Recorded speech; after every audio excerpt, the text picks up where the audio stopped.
Hello? No.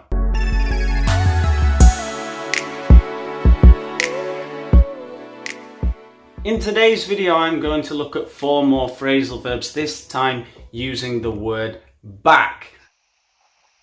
The first phrasal verb we're going to look at is the phrasal verb back down. Back down is described here as retracting or withdrawing your position or proposal in an argument. So it's kind of figurative, it's not a physical action. It means, for example, if I am arguing with you and you have a more convincing argument and I say, okay, you're right, that means I have backed down. You're so stubborn. You never back down. You told the children they had to do their homework before they went out with their friends. You can't back down now.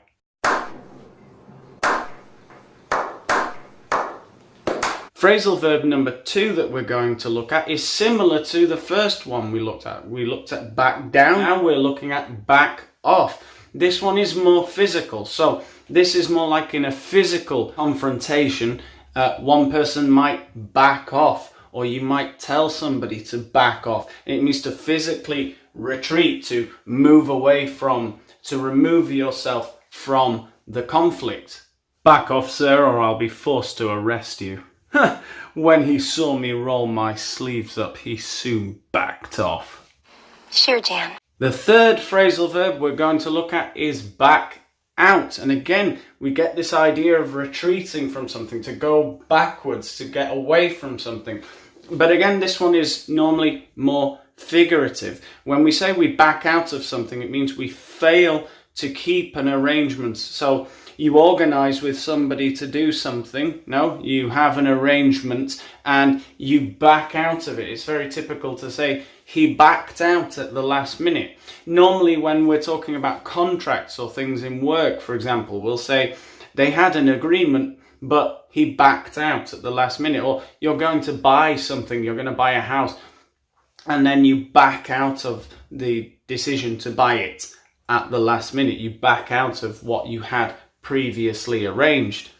We had a clear agreement. No? You were going to put 50%, I was going to put 50%. Don't try to back out now. Real Madrid backed out of selling Gareth Bale to that Chinese club. Topical. No estamos contentos.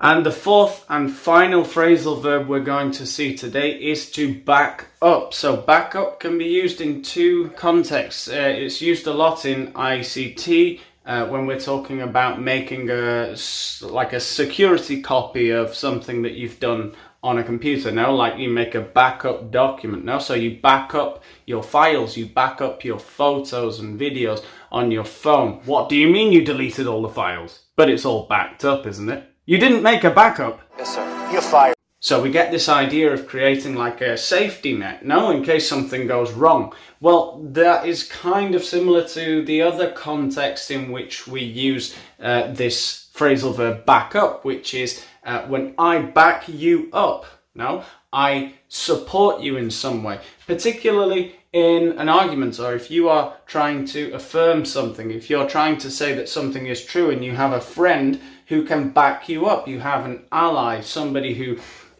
agrees with what you are saying and supports you, maybe gives extra evidence to support what you are saying.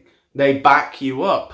Do you have anyone who can back up your story? I can always count on him. He's my best friend. He always backs me up. And we finished another video about phrasal verbs. Please like and subscribe. I need it.